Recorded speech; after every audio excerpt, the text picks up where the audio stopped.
নমস্কার বন্ধুরা, মুখুর্জি রান্নার চ্যানেলে আপনাদের সবাইকে স্বাগত জানাই। আজকে আমি আপনাদেরকে ঘুগনির রেসিপি বানিয়ে দেখাবো। এই ঘুগনিটা আপনারা লুচি, পরোটা, রুটি দিয়েও খেতে পারেন। তো চলুন বেশি কথা না বাড়িয়ে রেসিপিটা শুরু করা যাক। রেসিপিটা তৈরি করার জন্য 500 গ্রাম মটরকে এইভাবে ভিজিয়ে রেখেছিলাম। এবারে এটা প্রেসার কুকারের মধ্যে ঢেলে দিচ্ছি। তারপর এর মধ্যে হাফ চামচ হলুদ আর স্বাদ অনুযায়ী নুন দিয়ে দিচ্ছি।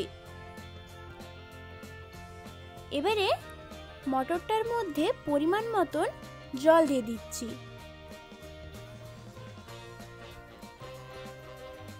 জলটা দেওয়া হয়ে গেলে প্রেসার কুকারে ঢাকনা লাগিয়ে সেদ্ধ হওয়ার জন্য বসিয়ে দেব।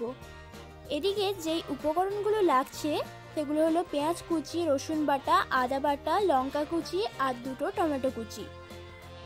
আর মশলার মধ্যে লাগছে মৌরি, গোটা ধনে, দারুচিনি, লবঙ্গ, এলাচ, জিরে আর 3টে শুকনো লঙ্কা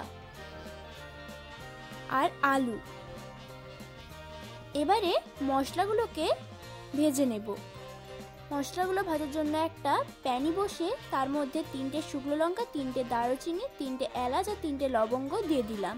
তারপরে একটু স্প্যাচুলার সাহায্যে নাড়িয়ে চাড়িয়ে এর মধ্যে 1 চামচ জিরে, 1 চামচ মৌরি, হাফ চামচ গোটা ধনে দিয়ে দিলাম। তারপর আবারও স্প্যাচুলার সাহায্যে ভালো করে নাড়িয়ে ভেজে নেব। মশলাটা একটু ভাজা হয়ে গেলে এটা মিক্সিং জারের মধ্যে ঢেলে দিচ্ছি। এদিকে একটা কড়া বসিয়ে দিয়েছি। কড়ার মধ্যে রিফাইন্ড অয়েল দিয়ে দিচ্ছি।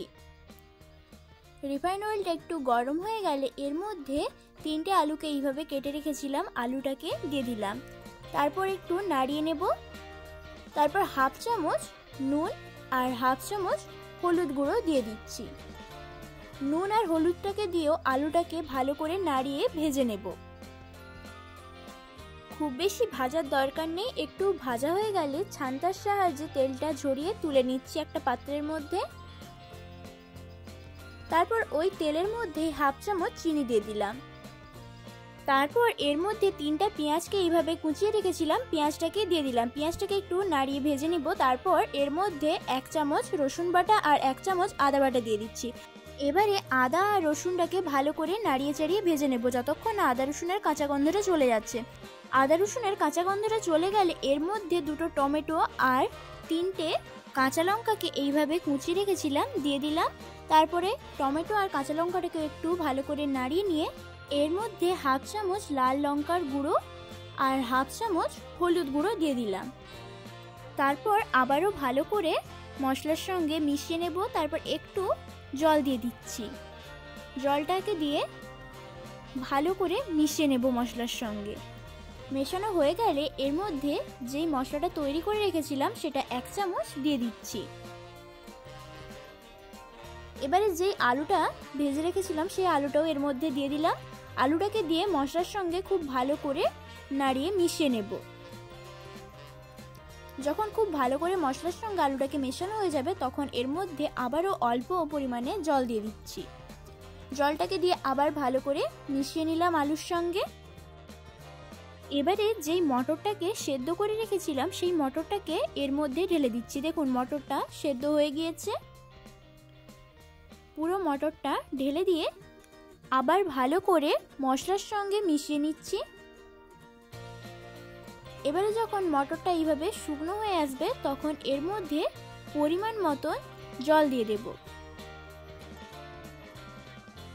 জলটা দিয়ে আবার ভালো করে নাড়িয়ে নেব। নাড়ানো হয়ে গেলে সবশেষে এর মধ্যে ম্যাগি মশলা দিয়ে দিচ্ছি হাফ চামচ।